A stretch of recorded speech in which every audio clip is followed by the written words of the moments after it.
ಯಾಕೆ ನೀವು ಪ್ರಚಾರ ಯಾಕೆ ಕೊಡಲಿಲ್ಲ ಇದನ್ನ? ಎಲ್ಲಿ ಕೊಟ್ಟಿದ್ದೀರಿ ಮೇಡಮ್? ಯಾರಿಗೆ ಕೊಟ್ಟಿದ್ದೀರಿ ಮೇಡಮ್? ನೀವು ಕೊಟ್ಟಿಲ್ಲ ಸರ್. ಇವರು ಅಟ್ಲೀಸ್ಟ್ ಅಲ್ಲಿ ಲೋಕಲ್ ಇಲ್ಲೇ ಇರಲ್ಲ ಪತ್ರಿಕೆಯವರು ಕೇಳಿ, ಯಾವ ಪತ್ರಿಕೆಯಲ್ಲಿ ಕೊಟ್ಟಿದ್ದೀರಿ ಕೇಳಿ. ಇಲ್ಲೇ ಇದಾರಲ್ಲ ನಮ್ಮ ಪತ್ರಿಕೆ ಮಿತ್ರರು, ಇಲ್ಲೇ ಇದಾರಲ್ಲ. ಒಂದು ವಿಡಿಯೋ ಬಿಟ್ಟು ಕೊಡಿ ಮೇಡಮ್, ಏನಾಗುತ್ತೆ? ಹೇಳಿದ್ರೆ ನಮ್ಮಲ್ಲಿ ನಾವು ಹಳ್ಳಿಗೆ ಹೋದಾಗ 100, 300, 400 ಸಮಸ್ಯೆಗಳು ಹೇಳ್ತಾರೆ. ನಮಗೆ ಬರೀ ಮೇಡಮ್ ನಮ್ದು ನೋಡಿ ಸಾರ್ವಜನಿಕ ಅಂತ ಇದ್ದಾರೆ, ಇದೆಯಾ ನೋಡಿ, ನೋಟಿಸ್ ನೋಡಿ ನಮಗೆ ಕೊಟ್ಟೆ, ನಾನು ಕೊಡ್ತೀನಿ. ಎಷ್ಟು ಹಿಂಗಾಗ್ಬಿಟ್ರೆ ಹೇಗೆ ಮೇಡಮ್? ಎಂಥ ಒಳ್ಳೆ ಕಾರ್ಯಕ್ರಮ ಮಾಡ್ಬೋದಾಗಿತ್ತು. ಮೇಡಮ್ ಬಂದಿದ್ದಾರೆ, ಎಷ್ಟು ಜನಕ್ಕೆ ಅನುಕೂಲ ಆಯಿತು. ಎಷ್ಟು ಸಮಸ್ಯೆಗಳಿವೆ ಮೇಡಮ್ ನಮ್ಮಲ್ಲಿ, ನಿತ್ಯ ಸಮಸ್ಯೆಗಳಿದ್ದಾವೆ. ಸಮಸ್ಯೆಗಳು ಪರಿಹಾರ ಆಗ್ತಾ ಇತ್ತು ಮೇಡಮ್. ನಾವು ಕಂಪ್ನಿ ಡೈರೆಕ್ಟರ್, ನಮಗೆ ಗೊತ್ತಿಲ್ಲ, ಒಂದು ವಿಚಾರ ಗೊತ್ತಿಲ್ಲ ಮೇಡಮ್. ನಾವು ಯಾವ ಥರ ಜನಗಳು ಕಷ್ಟ ಬರೋದು, ಕಷ್ಟ ಸುಖ ಹೇಳೋದು ಹೇಗೆ? ಇವರು ಹಬ್ಬವ ಮದುವೆನೋ ಇದು ಈ ಥರ ಆಗ್ಬಿಟ್ರೆ ನಾವು ಯಾಕೆ ಮಾಡೋದು ಹೇಳಿ? ಈ ಥರ ಆಗ್ಬಿಟ್ರೆ ಎಲ್ಲ ಬಡವ್ರ ಬಗ್ಗರಿಗೆ ಎಲ್ಲಿ ನ್ಯಾಯ ಸಿಕ್ಕೋದು? ಗೌರ್ಮೆಂಟ್ ನಮ್ಮ ನೋಡಿ ಯಾರಿಗೂ ಇದೇ ಮಾಡಲ್ಲ ಮೇಡಮ್. ಸರ್ಕಾರಿ ಕಾರ್ಯಕ್ರಮಕ್ಕೆ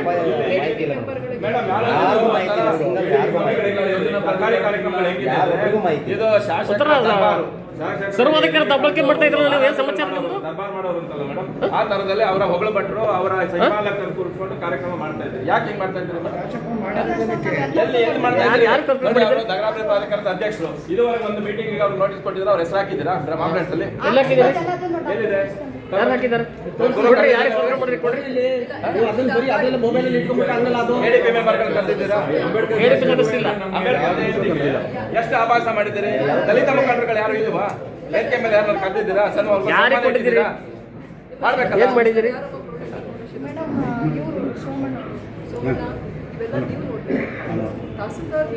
ಅಲ್ಲ MLA ಅವರೇ ಎಲ್ಲ ಸಂಪೂರ್ಣ ಅವರೇನಾ? ಅವ್ರೇನು ಪಾಲಕರೇನ ನಡೀತಾ ಇರೋದು ಪೂರ್ತಿ ಟೋಟಲ್ ಹಾಕೊಂಡ್ರೆ ಬರ್ಕೊಟ್ಬಿಡಿ ತಲಕತ್ತೆ. ಯಾರು ಬೇಡ, ನಾವು ಯಾರು ತುಂಬಾ ಹೇಳಿಕೆ ಮಾತು ಕೇಳ್ತೀವಿ ಮೇಡಮ್ ನೀವು.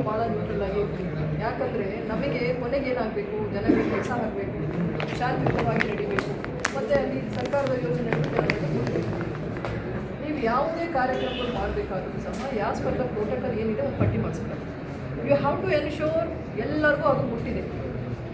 ಫೋನ್ ಮಾಡಿ ಹೇಳಿ, ಎಲ್ಲ ADP ಮೆಂಬರ್ಸ್ ಇರ್ಬೋದು, ಗ್ಯಾರಂಟಿ ಅಧ್ಯಕ್ಷರು ಇರ್ಬೋದು, ಇವರು ಇರ್ಬೋದು, ಎಲ್ಲ ಯಾರ್ಯಾರು ಅವರ ನಿಮ್ಮ ಒಂದು ಲೀಸ್ಟ್ ಇರ್ತದೆ, ಪಟ್ಟಿ ಇರ್ತದೆ, ಅದರ ಪ್ರಕಾರ ಅವರಿಗೆ ಗೌರವಿತವಾಗಿ ಕರೀಬೇಕು ಮತ್ತು ಅವರು ಸಭೆಯಲ್ಲಿ ಭಾಗವಹಿಸಲಿಕ್ಕೆ ಅವಕಾಶ ಅಷ್ಟೇ.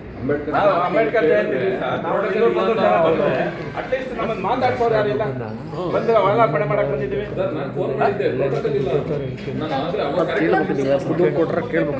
ನಾನು ಗ್ಯಾರಂಟಿ ಸಮಿತಿ ನಮ್ಮದು ನೋಡಿ ಮೇಡಮ್, 650 ಕೋಟಿ ದುಡ್ಡು ಬಂದಿದೆ ನಮ್ಮ ಗ್ಯಾರಂಟಿಯಿಂದ ನಮ್ಮ ತಾಲೂಕಿಗೆ. ಯಾರು ಏನು ಸಮಸ್ಯೆ? 650 ಕೋಟಿ ದುಡ್ಡು ಬಂದಿರೋದು ಮೇಡಮ್ ನಮ್ಮ ಗ್ಯಾರಂಟಿ ಯೋಜನೆಯಿಂದ ನಮ್ಮ ತಾಲೂಕಿಗೆ. ಪ್ರತಿಯೊಬ್ಬರು ಒಂದು ಕುಟುಂಬಕ್ಕೂ ಬಿಡ್ದಂಗೆ ಬರ್ತಾ ಇದೆ.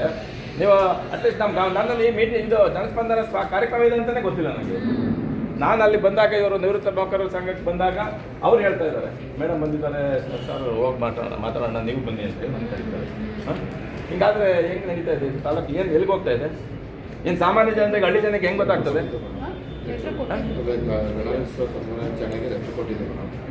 ಅಲ್ಲಿ ಇದಕ್ಕೆ ಹೇಳಿದಾಗ ಇದು ಇಂಪಾರ್ಟೆಂಟ್ ರೀ, ಸ್ವತಂತ್ರ ಶಾಸನ ಅಂತ ಹೇಳ್ತಾ ಇಲ್ಲ.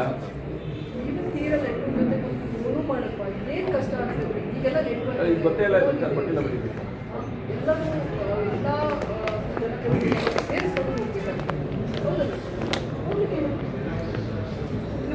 ಅವಕಾಶ ಕೊಡ್ತೀವಿ. ಜಸ್ಟ್ ಸರಿ ನಿಮ್ಮ ಟೀಮ್ ಸರಿ ಮಾಡಿ. ನೀವು ನನಗೆ ಕೆಲಸದ ವಿಚಾರದಲ್ಲಿ ನಿಮ್ಮ ಬಗ್ಗೆ ನಮಗೆ ಬೇಸರ ಇಲ್ಲ ಮೇಡಮ್. ಎಲ್ಲ ಪಾಪ ಅವಲೇ ಮಾಡ್ತಾರೆ, ಇಲ್ಲ, ಮೊನ್ನೆ ಸೆನ್ಸಸ್ ಈಗ ಸೆನ್ಸಸ್